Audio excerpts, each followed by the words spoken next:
Bible ఎత్తి Bible పద వాడుతున్నా పఠింప శ్రేష్ఠ గ్రంథం 3వ వర్తమానం అంటే బైబిల్ ఎత్తి బైబిల్ పద వాడుతున్నా పఠింప శ్రేష్ఠ గ్రంథం.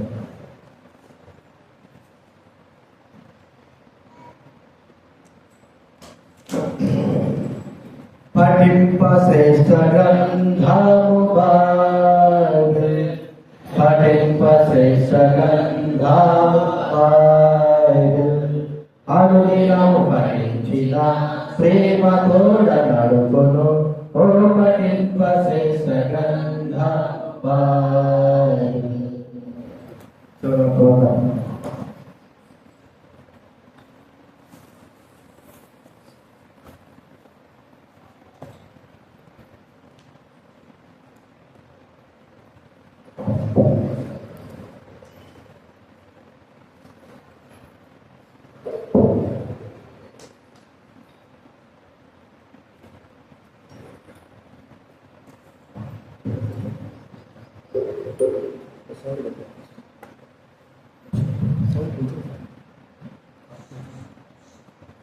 మీ అందరికీ దేవుడు నామములో ఉన్నాడు.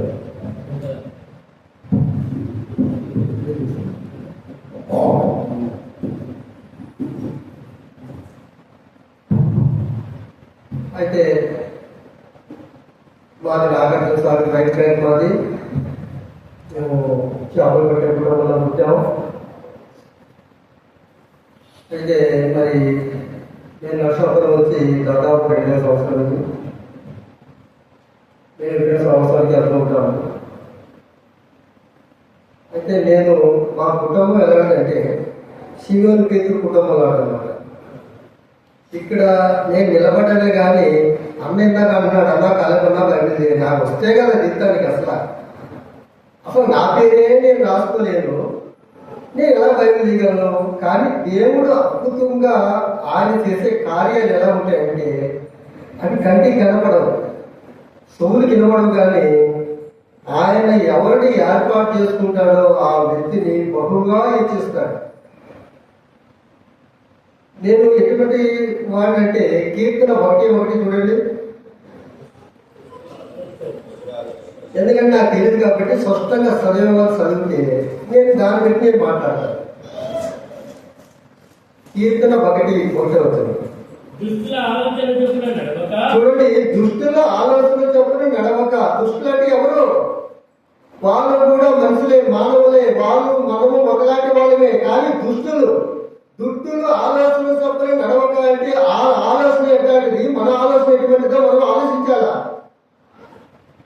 దేవుడు ఏమంటాడంటే కీర్తన 118 ఏమంటాడు ఒకసారి చూడండి. కీర్తన 118 8వ కీర్తన 118 8వ మనుషులను నమ్ముకున్న కంటే యెహోవాను ఆశ్రయించడం మేలు. చూడండి, దేవుడు ఏం మాట్లాడతాడు అంటే నీతో నాతో మనతో ఏం మాట్లాడతాడు అంటే మనుషులను నమ్ముకునే కంటే యెహోవాను నమ్ముకోవడం మేలు. నీ కొరకు నా కొరకు మన కొరకు స్పష్టంగా బైబిల్ గ్రంథంలో పొందుపరిచాడు. ప్రతి అక్షరం కూడా మన కోసమే. మరి అక్కడ కీర్తన 1:1 ఏముంది? దుష్టుల ఆలోచన చెప్పున నడవక. దుష్టులు అంటే ఎవరు? మనమే. వాళ్ళు ఎటువంటి వారు దుష్టులు అంటే మందిరానికి వచ్చిన మనము ఎక్కడ నలుగురు కూర్చుంటే వాళ్ళ దగ్గరికి వెళ్ళి ఏం మాట్లాడుతున్నారని విని వాళ్ళతో ఏకీకరించగా ఉండే వాళ్ళే దుష్టులు అంటే. చెడు మాటలు మాట్లాడేవారే దుష్టులు అంటే. దుష్టులు అంటే వాళ్ళు ఎక్కడి నుంచో రారు. వాళ్ళకి 4 కాళ్ళు 4 చేతులు 4 పళ్ళు ఉండవు. వాళ్ళు మనం ఒకలాంటి వాళ్ళమే. ఒకప్పుడు నా స్థితి కూడా అటువంటిదే. ఇలా మందిరాలకు వచ్చి బైబిల్ ప్రకారంగా నడిచిన వాళ్ళు చూస్తే నేను ఏం చేసేవాళ్ళు అంటే వీళ్ళు ఎవర్రా బాబు, వీళ్ళు మనుషులేని నిజంగా మామూలు దేవుడు తీసుకొచ్చి మా ముందు పెడుతున్నారు, వీళ్ళు ఏమిటి వీళ్ళు ఇలాగంటారు, మా తాతలు తండ్రులు వీళ్ళు సంపాదించిన దేవుడు కాదా, ఈయన దేవుడా, ఎక్కడో తెల్లలో నుంచి వచ్చిన దేవుడు తీసుకొచ్చి సేవకులకి తిన్నాది అరగక బతకలేక బతుకుతాడు లేక వీళ్ళు జనాల మీద పడి దండకుండా వచ్చిన వాళ్ళని చెప్పేస్తే ఎలా పనులు చేసేవాళ్ళు. మోకరించి ప్రార్థన చేస్తుంటే వాళ్ళు చెవులో చెడు మాటలు మాట్లాడుతూ వాళ్ళు ఇట్లా తిప్పి వేసేవాళ్ళు. అప్పుడు యేసుని చూడలేదా?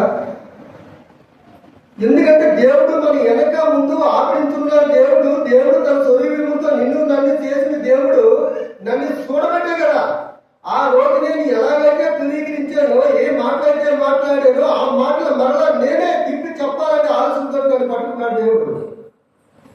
ఇక్కడ ఏం చేశాడంటే ఇప్పుడు దైవశాస్త్రంగా మాట్లాడుకుంటూ వచ్చారు, గొర్రె పిల్ల వల్ల ఉదిపడి ఆయన రక్తంతో కడిగి, ఆయన రక్తంతో నన్ను కడిగట్టి గెలబట్టే ఇక్కడ ఉన్నాను.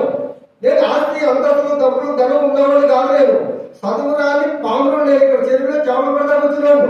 ఆయన ఇక్కడ నిలబడి ఇలా మాట్లాడుతున్నాడు అంటే ఈ హృదయాన్ని ఏం చేశాడంటే దేవుడికి ఇచ్చాడు. దేవుడికి హృదయాన్ని ఇత్తు అంటే మనం ఆలోచించాలా. అందరం మనం వస్తున్నాం, చేపలు చెప్పింది వింటున్నాం, బయటకు వెళ్తే మర్చిపోతున్నామా, లోపల నింపుకుంటున్నాము అనేది నీకు నువ్వు, నాకు నేను, మనకు మనము ఆలోచించుకోవాలి ముందు. అది మెయిన్ పాయింట్ అనమాట.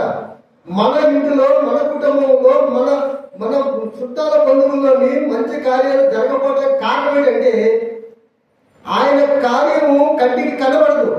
ఇప్పుడు ఇక్కడ ఇన్ని ప్యాన్లు ఉన్నాయి, ప్యాన్లు ఆగిపోయింది చెప్పండి, అందులో ఏం లేదు, కరెంట్ లేదు, నీలో దానిలో ఏం లేదు, ఆత్మీయత లేదు. ఆ ఆత్మీయత లేకుండా మనం ప్రార్థన చేస్తాను ఎలా వింటాడో ఒకసారి ఆలోచించండి.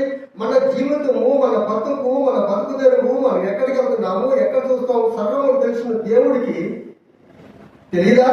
నువ్వు అడగ్గానే ఇచ్చేస్తాడా? అడగ్గానే ఇవ్వడు. ఎందుకు ఇవ్వలేదు? మనం అలా ఉన్నామా లేదా అనేది ఆయన తెలుసు కనుక ఆయన కార్యాలు మనకు వస్తలేదు. మందిరాలు కూడా నింపబడతలేదు. మందిరాలు నింపబడాలంటే నీవు, నేను, మనము ఏం చేయాలంటే ఈ వాక్కును విని అది మనసులో నింపుకొని దేవాది దేవుడు నీ పట్ల, నా పట్ల, మన పట్ల, మన కుటుంబం పట్ల చేసిన మేలును పక్క వాళ్ళకి చెప్పేవారుగా ఉండాలా. వాళ్ళు పునీకరించేవారుగా ఉంటారు, మనం తిట్టేవారుగా ఉంటారు, వాళ్ళు మనం యానం చేసేవారుగా ఉంటారు. ఈడవడా బాబు తప్పలు కొట్టుకుంటా వెళ్ళిపోయాడు, ఈడు అలడి అంట అని అంటూ ఉంటారు. వారు కొడుకు ఎడతెనక ప్రార్థన చేస్తే ఎటువంటి వారంగా మాట్లాడు. దాని సాక్షి ఎవరంటే నేనే.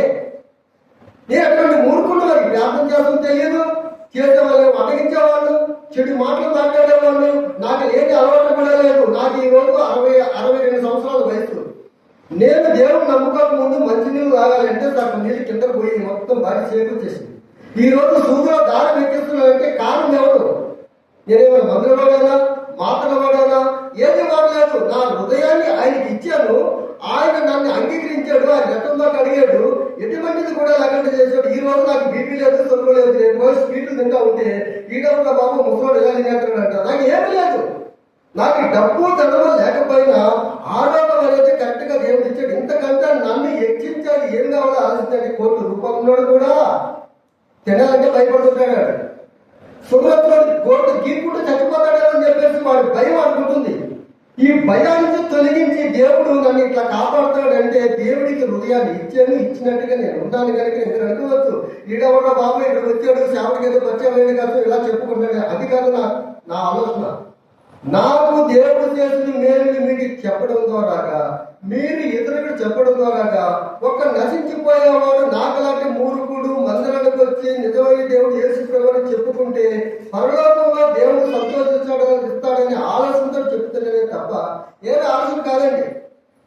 దుడ్డుల ఆలోచన చెప్పిన నడవక అంటే వాళ్ళ ఆలోచనలే వేరుగా ఉంటాయి, వాళ్ళ తలపులే వేరుగా ఉంటాయి. నువ్వు బతికితే వాడతాలే వాళ్ళు పైకి మాత్రం ఎంతో దీనిగా మాట్లాడుతూ ఉంటారు. అబ్బా ఎంత మనసు లేడు, అది ఇది అని చెప్తారు. నీకు వాళ్ళకి పొగలు పెట్టేవారుగా ఉంటారు, నీకు తరగతులు పెట్టేవారుగా ఉంటారు. నువ్వు నాశనం అయిపోతా ఉంటే పక్కకి వెళ్ళి క్యారీ చేస్తూ నవ్వుకునేవారుగా ఉంటారు. దేవుడు నమ్ముకున్న మనము ఎంత సంతోషంగా ఉంటామంటే ఒక మనిషి హెచ్చించుతున్నాడంటే దేవుడి నామంలో హెచ్చించుతున్నాడు కనుక ఎంత బాగుంది, ఆయన ఎంత ఇదేనంగా ఉంటున్నాడని మనము దేవుడికి ప్రార్థన చేసేవారుగా ఉంటాం. దుస్తులకి మనకి తేడా అదే. ఇంకో చూడడానికి ఎందుకు గాలికి చెదరగొట్టే పొట్టు వల్లే ఉంటుంది చూడండి, అదే అక్షరం వచ్చింది. కీర్తన 1:1. అసలు దుస్తులు అలాగే ఉండగా చూడండి ఎలా ఉందంటే దుస్తులు అలా కూడా ఉండరు. గాలికి చెదరగొట్టే పొట్టు వల్లే. ఎలాగంటే నీకు నీకు చుట్టుకుంటూ వెళ్ళిపోతూ ఉంటారు. గాలి ఎట్టేస్తే అటే ఏం మాట్లాడాలో తెలియదు, ఏది పడితే మాట్లాడుకుంటా పొరలు పెట్టేవారుగా ఉంటారు. వారు కూడా మనుషులే, మనం కూడా మనుషులమే. వాడిలాగా ఉండకూడదనే దేవుడు బైబిల్ గ్రంథంలో పొందుపరిచిన మాటలే. ఆ మాటలు ఎందుకు ఉంచాడంటే నీ కొరకు నా కొరకు మనము ఆయన పోలిక చెప్పని పుట్టాము కనుక, ఆయన పోలిక చక్కని మనం ఉన్నాము కనుక ఆయన హెచ్చించేవారుగా ఉండాలని మామూలుగా చెప్తే నమ్మమని లేఖనాల ద్వారాగానే మనకు బయలుపరుస్తాకే దేవుడు పొందుపరిచాడండి. కీర్తన 100 ఏమంటున్నాడు? ఎవరిని నమ్మద్దు, నన్నే నమ్మంటున్నాడు బాబు అంటున్నాడు. మనం ఏం చేస్తున్నాం అంటే ఏది పడితే అదే నమ్ముతున్నాం. ఎక్కడికి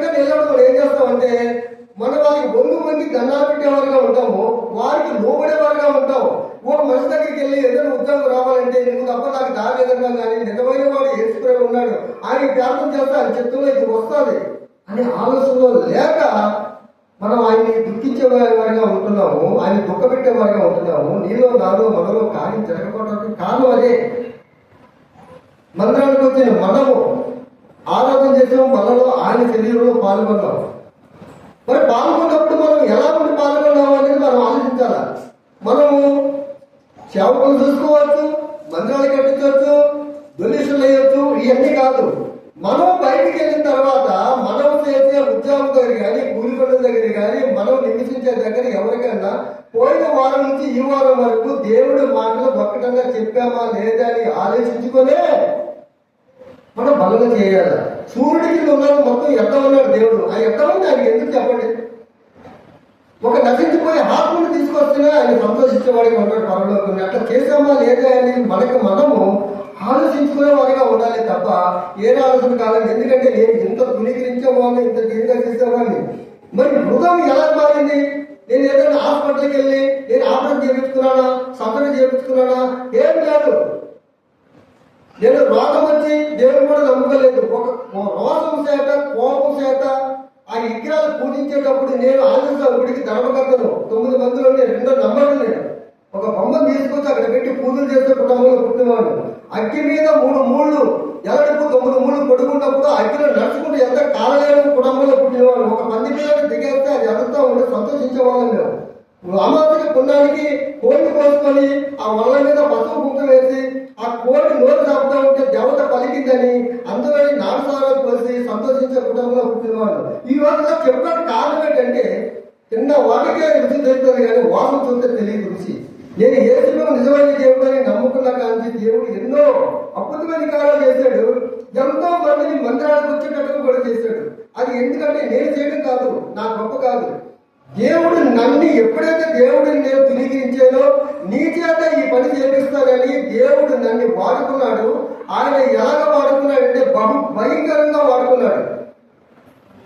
సువార్త చెప్తా ఉంటే చొప్పు తీసుకుని పడతాపుతులు కూడా మరించబడులని వారిని సమాధి పెట్టిలో మోసుకెళ్ళేటట్టుగా వాడుకున్నాడు. ఆ మాటలు అలాంటి మాటలు నాకు నేర్పించాడు.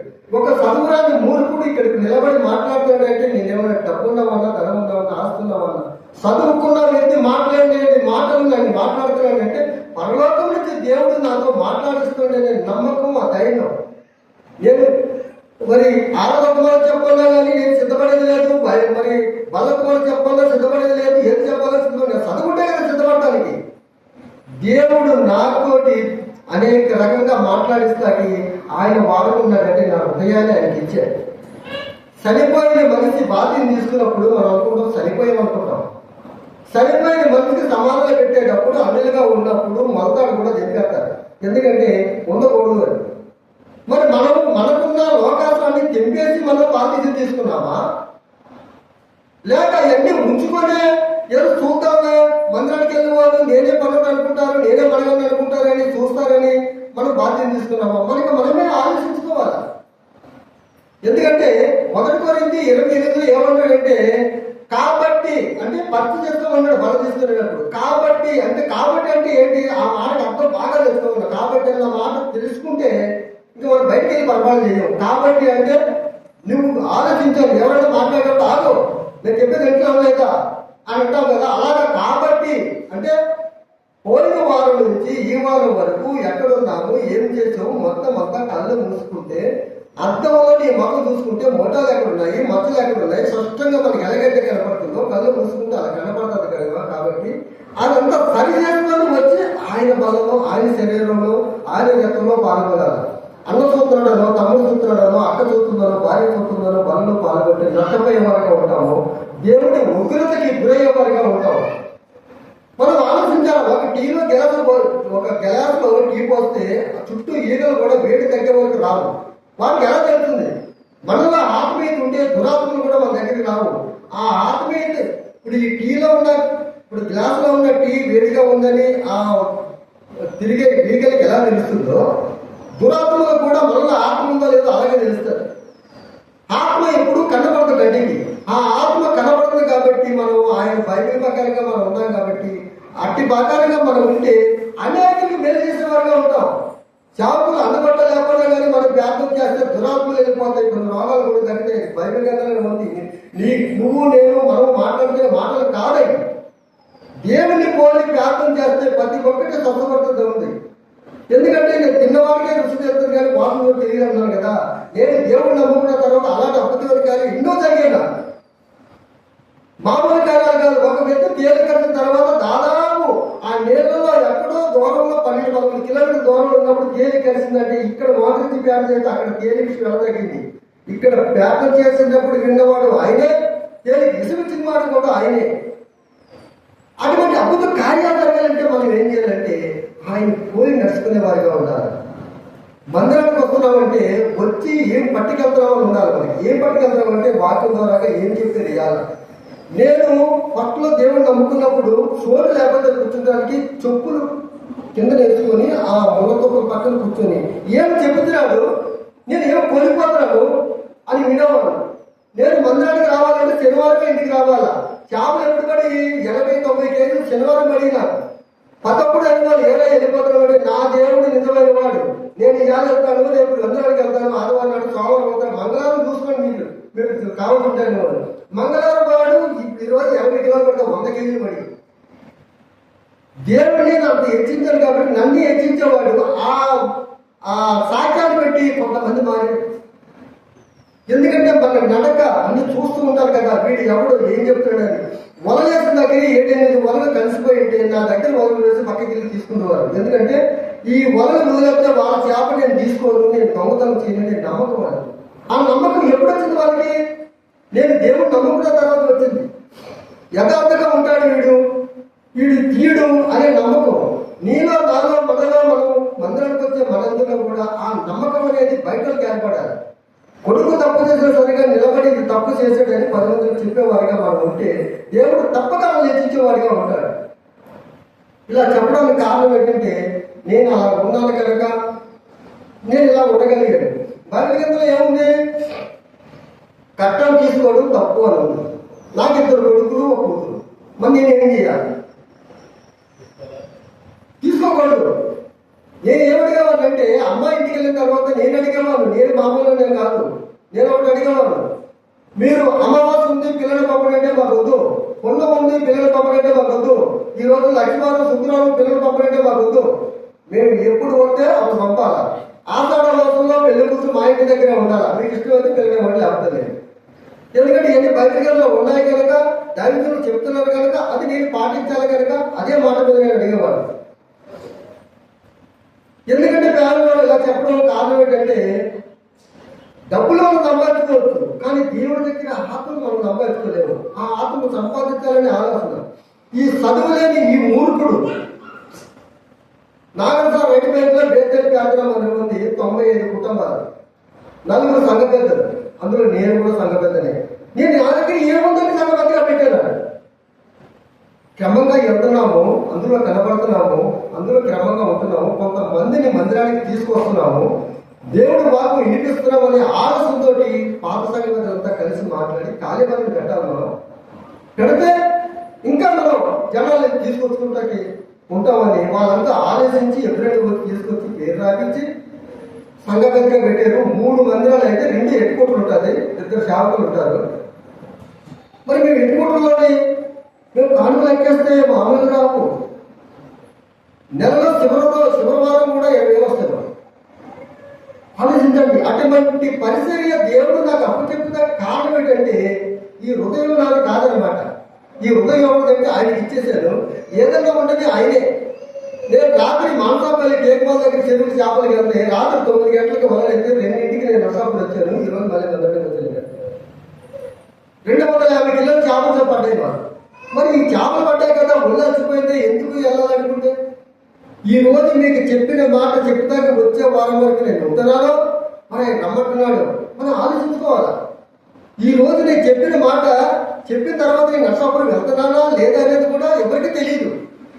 కాకపోతే ఆయన చెప్పమన్న మాట మనం చెప్పేవారుగా ఉండాలా, ఆయన చేయమన్న పని మనం చేసేవారుగా ఉండాలి. ఎందుకంటే ఈ భూమి మీద ఉన్నంత వరకు అట్టి వారు ఆయన ఉండాలనే ఆలోచన తప్ప ఏదే ఆలోచన కాదండి.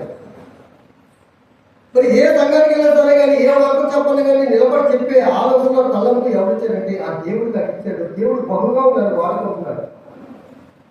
ఈ చిన్న సాక్ష్యం దేవుడు దీవించింది కదా.